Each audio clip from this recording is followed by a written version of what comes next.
Hello my friends and welcome to Japan. I am on the Murata booth ready to show you some of the best technology on the planet. To my left, I have some good looking young men, Yosuke-san, Itamuto-san, and Saburo-san. Today they're just smiling for us and maybe be honored to say thank you for allowing us to come to your booth and share your technology. Saburo-san, I will see you at the end, my friend. So if you'll follow me, we want to talk about technology. I believe Jeff is actually waiting for us.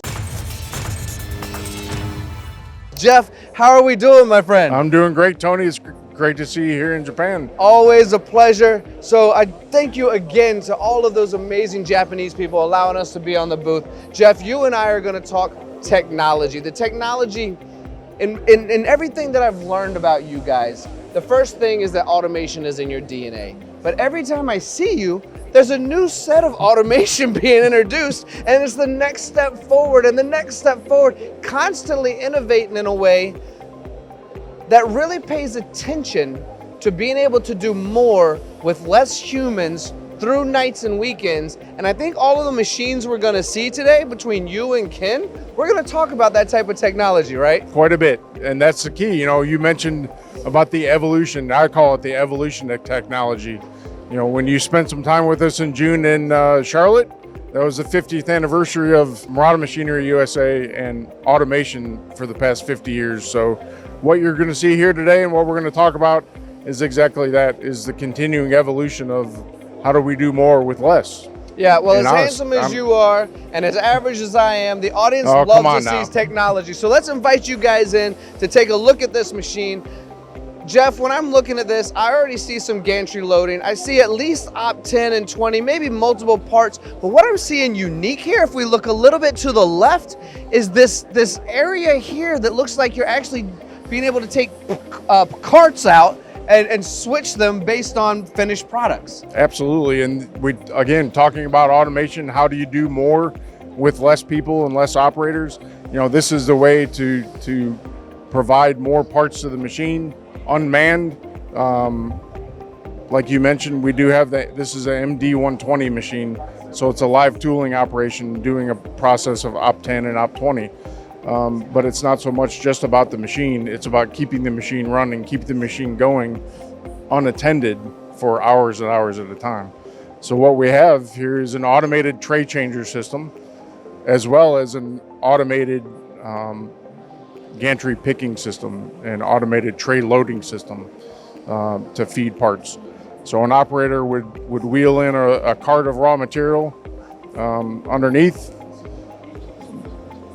Eventually the picking device on the end of the gantry arm would come over and change tools and actually come down and pick up an entire tote and then bring it back and set on top, and then it would change back to the 2-jaw gripper where it would be placing parts for the standard gantry on the machine. Jeff, did I hear you correctly, actually changing jaws? Changing entire chuck. Entire chucks, we're changing entire chucks on this. Oh my gosh, so we have trays, we're changing chucks. We have, if we slide a little bit over here as well, and I might be fast forwarding through this conversation a little bit, Jeff.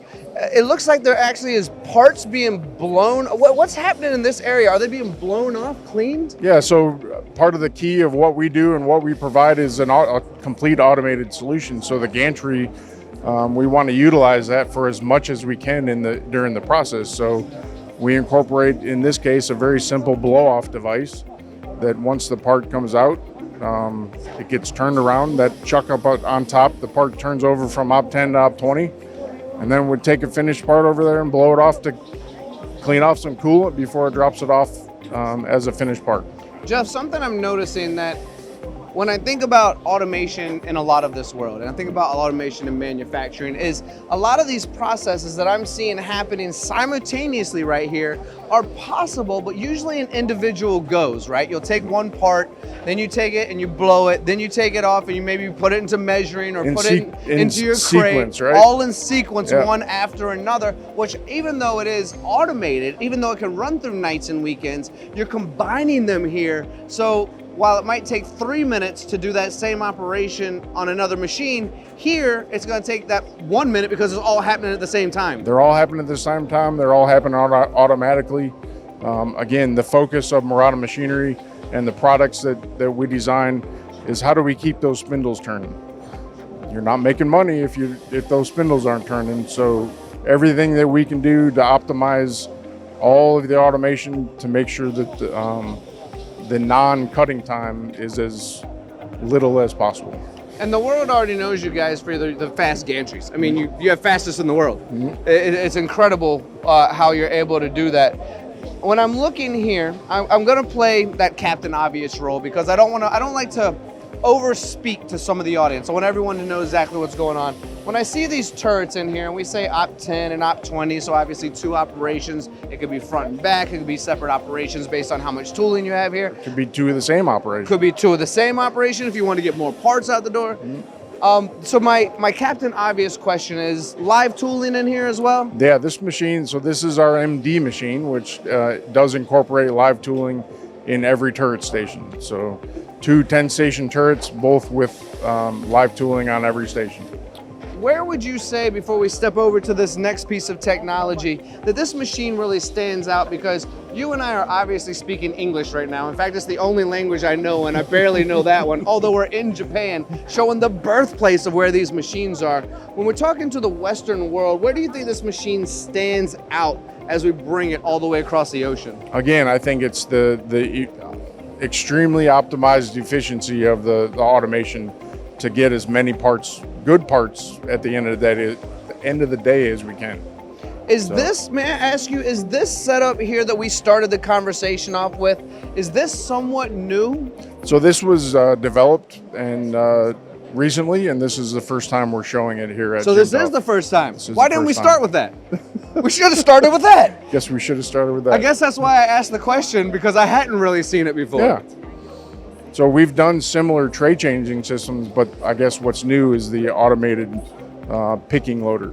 So this is where we're incorporating the standard gantry system and utilizing that as much as we can, but now incorporating the auto change tool to be able to pick up the entire tote while also moving parts.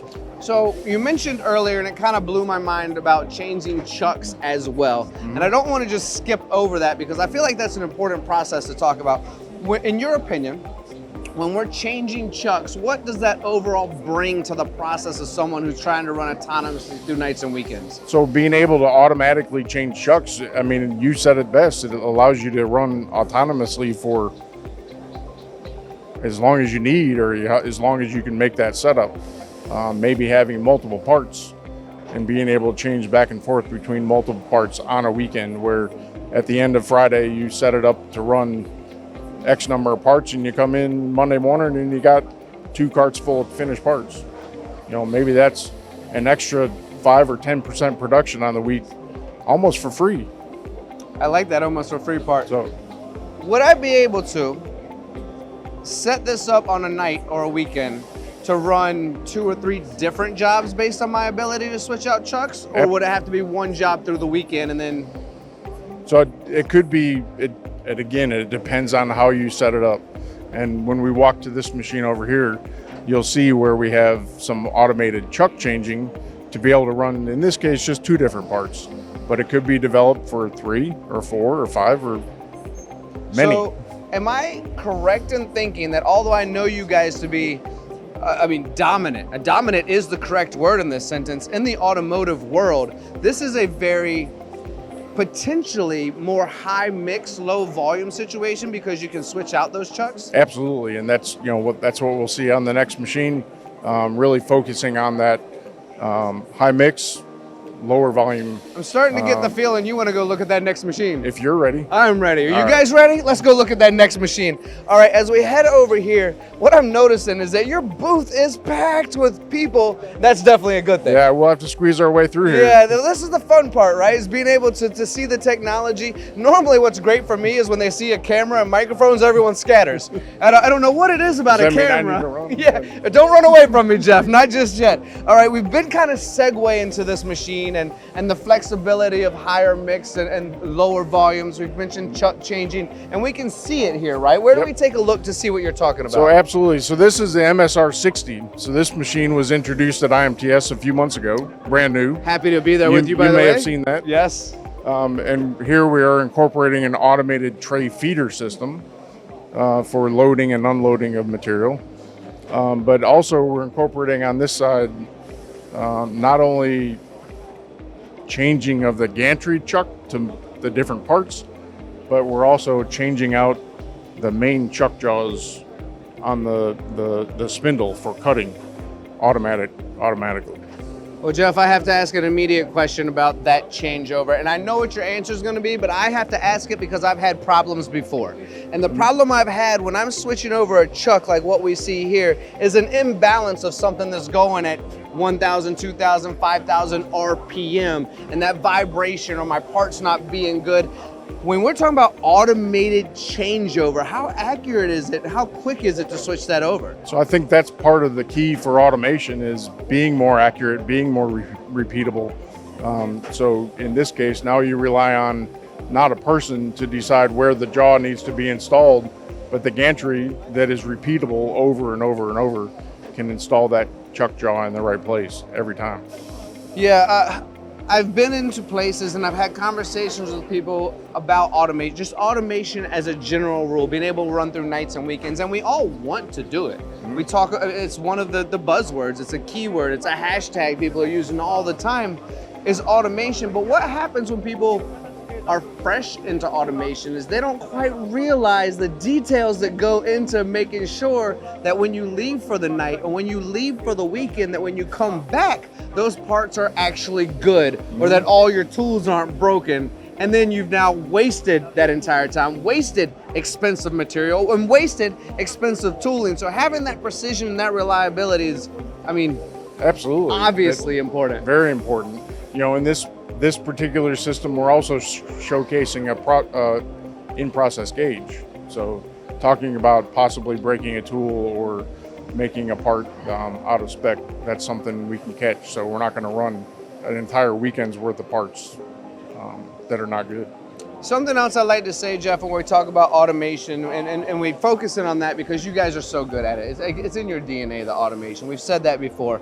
And what I want to bring up is that there's a lot of competition in the world of manufacturing. Maybe there's not an apple-to-apple perfect mimicked mirror of each other, but there's a lot of similarities, right? And anyone can consider, I want to do something.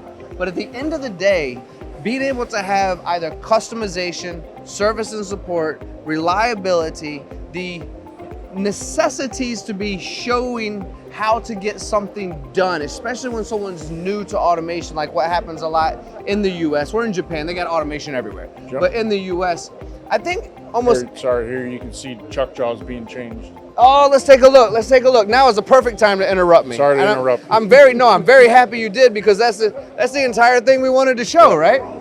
So we can keep going as we see those chuck jaws being changed. Just how important it is to have that partner that's reliable, Jeff. I mean, honestly, I can run out and buy a machine today. I can take a bunch of pieces from here and here and set up an automated cell, and I'm gonna fight with it, and that automated is not gonna actually be automated, because at the end of the day, I still gotta check every single part that comes off. I'm still making secondary cuts, secondary operations. Maybe I gotta go through a cleaning process to go along with it. It's situations like this and companies like Muratec that truly allow us to succeed and make money at the end. And that's our expertise. You know, we've been doing automation for 50 plus years, and that's the expertise that we can bring to a customer that doesn't necessarily know automation, or maybe they don't know automation to this level. We know the little tweaks and the little needs. For example, here, before we loaded that chuck jaw, we blew it off first. So that's something that you think when you're doing it manually, that's something you would do, right? You pick up your air gun, you blow it off, you wipe it off. When you go to an automated standpoint and try to do that automatically, you need to keep those things in mind, and those are just the little things that we can incorporate. How's that quote go? Devil's in the details? Devil's in the details. Well, you guys, for sure, because you've been doing it so long, I can imagine how many times maybe that blower wasn't there, and you go, you know what we need? Yep. We need to make that right. Absolutely. All right, Jeff. Well, I appreciate your time today. I believe Ken's waiting for me right over there here. waiting. But you have been my hero today, and I appreciate it. All right, Ken, it's good to see you, my friend. Konnichiwa, sir. Konnichiwa. We are speaking, the only Japanese I know is kanpai, which means cheers for those of you who don't know, and a little bit of arigato, which I think means thank you. Yes, absolutely. And konnichiwa and thank you as well. Absolutely. So far, Jeff and I went through a couple of machines. One that had some pallets, for the lack of better term, but pallets over there that was newly released for the first time, right? Correct. This is a new situation. Correct. Then we went over jaws being changed and automation here, which I thought was fascinating because I've had imbalance and imperfections. Now we slide over here. I think the theme for today and always with you guys is automation. Automation. It absolutely and not just is. automation of we need to do it, but we've been doing it for so long that we've perfected means you've done it all perfect. But you continue to perfect. You continue to lead the way. And now we're getting into the world here of turning centers with 2 turrets, 2 spindles, a bar feed, and now we're in automation again. Right, so we have built a opposing spindle machine for many years. But through the transition of what we're seeing in the market in the last 5, we've had many smaller companies come to us asking for more. More not just in the machine capability itself, but really in the control technology as well. So this is a brand new model for us. This machine will actually be released in the US in April. The control is still doing some development, but very close. But the idea is that not every customer has a need to have all the machining ability inside here, but they can be a little more basic here, but they need some advanced control technology. So what we're showing is the ability, yes, 2 turrets, Y-axis up top, 15 station, 6,000 RPM, but in the controller side, the control has the ability to look in and see how much material's left. If you're going to have a remnant, are they another part that could be made from that remnant based on the tools that's already in the machine? Tool life management. It is the next generation of control technology, and it's through a development with FANUC. This is first time it's ever been seen here at JIMTOF. Almost said IMTS. Well, we were just there. Yeah, we were just there. And now we have JIMTOF. So you kind of answered exactly what I was going to ask you next, Ken, is we do see more or less a setup, you know, a twin turret, twin spindle, you know, we're now not calling it a sub spindle anymore. We're calling it a secondary spindle based on power. But what you said about the software matters to me because you mentioned one part already about being able to have tool management, right? To see how much bar feed is left in there. Right. What else do you think is enhanced by having a setup like this that if I didn't have it, I lose on the inside of here, Ken? Because that to me, what you've already described, changes, the importance of how I can run automation through nights and weekends. So obviously the goal is to keep the spindles turning. And for instance, that just come to my mind, let's say that we have a small alarm that comes in the machine. This new controller has the ability to notify your internal maintenance. If you need to connect with MMUSA, connect with MML to try to get more of an immediate response than it would be to wait if you just a basic service. And a lot of the data and alarm data is stored here versus the old yellow books that we all used to go try to find out. That was one of the first things that come through my mind. But again, this is scheduling software. It can look into your MRP and understand what parts you're going to make next week, week after, and do you already have material in the bar feeder that matches that so you're not pulling material out to put more material in. This is a very forward-looking control system, as well as, again, maintenance needs, setup for tool change, tool indexing, and so forth. You know, Ken, I thought I was going to come over here during this interview and talk to you about the importance of pinch turning, or being able to do, you know, op 10 and op 20 inside the machine, or being able to have 2 turrets so that I can have flexibility to do multiple jobs inside of one machine instead of having 3 or 4 machines. But you blew my mind talking about the added aspect of the software itself. Sure, and I don't want to take away from the fact, can we pinch turn? Of course. You could do all the things. Yes, but now we're having to take that to a different viewpoint for maybe a slightly smaller customer. You know, a traditional Murata customer may set this machine up and run it for 6 months.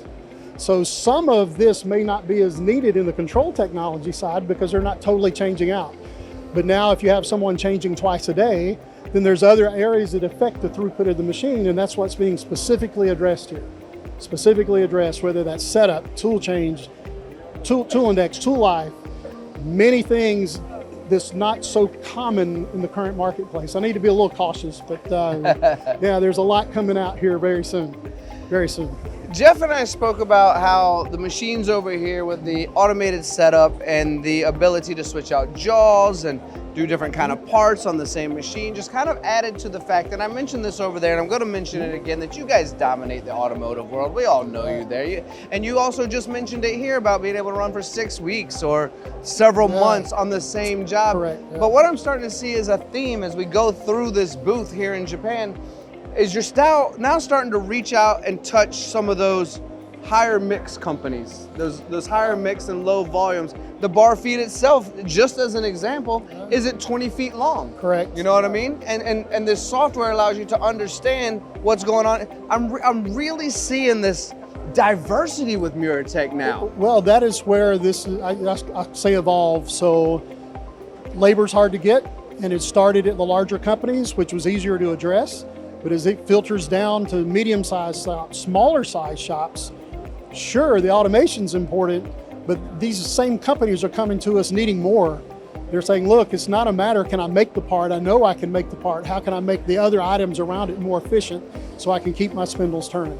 And that's being addressed basically on every machine you see in this show today. Yeah, so let's head over to the last machine that we're going to talk about today. But as we head that general direction, there's a lot of folks out there that aren't, they know they need automation, but they kind of need, how do I want to put this without offending anyone, Ken? They kind of need, let's just say help.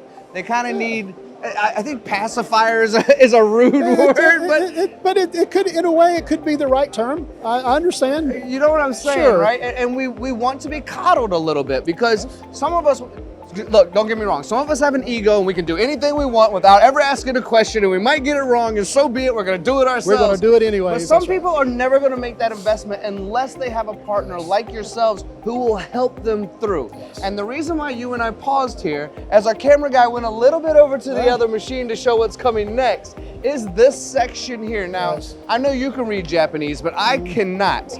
What is this section about? So this is an area that we set up at shows for consultation. So not just a matter of trying to meet a customer while we're on the show floor, but truly allowing a customer to enter into a quieter section, bring some drawings, some ideas.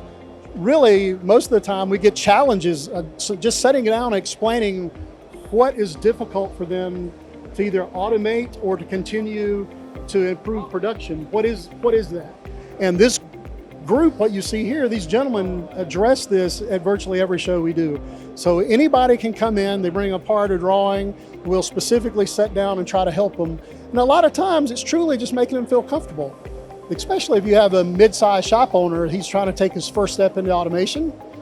He can see it working, but he does need a little hand over the shoulder, a little bit of a buddy, and that's what these gentlemen are doing here today. Well, you almost said IMTS earlier. I We're did. at JIMTOF today, but Yes. I'm going to step back to that IMTS comment and just remind people that used to be 2 weeks long. Now, Correct. I don't know the history of JIMTOF if it used to be 2 weeks, but what used to happen at IMTS is they would bring in their blueprints. That's why it was 2 weeks long. There was less online and say, can you help me do this? Yes. In essence, that's exactly Muratec Active Support, what you guys, it's almost a challenge, right? It's almost Yes. and they love a challenge. Oh, yes. To say, bring us your part, bring us your prints, let us see if we can do this for you, and I pretty much guarantee we can. Oh yeah, and they obviously it's part of what we do. We cannot just be a commodity builder and sell the machine and wish someone good luck anymore. Those days have way passed. We have to cradle to grave this customer through quality machines, production, controlling downtime, whether that's with automation or service, and that has to be part of the total package. It can never be one or the other anymore. Those days have gone. Yeah, well, as we head over to this general area, I want to share one of my headaches with you. Sure. And something I know about you guys. Okay. One is, when I visited your shop in North Carolina, every machine was built for customer. It was ready to go out the door. And a lot of it was sold. custom made. Correct. You have those boxes ready to go. I'm going to tell you my headache now. My headache was trying to bid on a job that I knew I could do, but didn't know what my overhead was gonna be, didn't know how long it was gonna be. It was a new part, or maybe I needed to bid on the job and I didn't know how to do it and I didn't know who to reach out to. That type of situation, combined with your machine service and support and the fact that your machines are flexible and customizable, you're really finding a solution for everyone out there. Yes, we do that globally. So not just in the US, not just in Japan, also in Europe. We will always sit down with a customer in advance of an order and sit down and help them frame out how we can help, and then they would know what their capital input would be and a fixed cost. That is something we've been doing for a very long time. Especially for now, you're seeing the moderate sized shop doesn't understand the process as well. And so this is something they can come to us and we can solidify it for them and really help them move forward and win some work. That's the goal. We want them to win the work.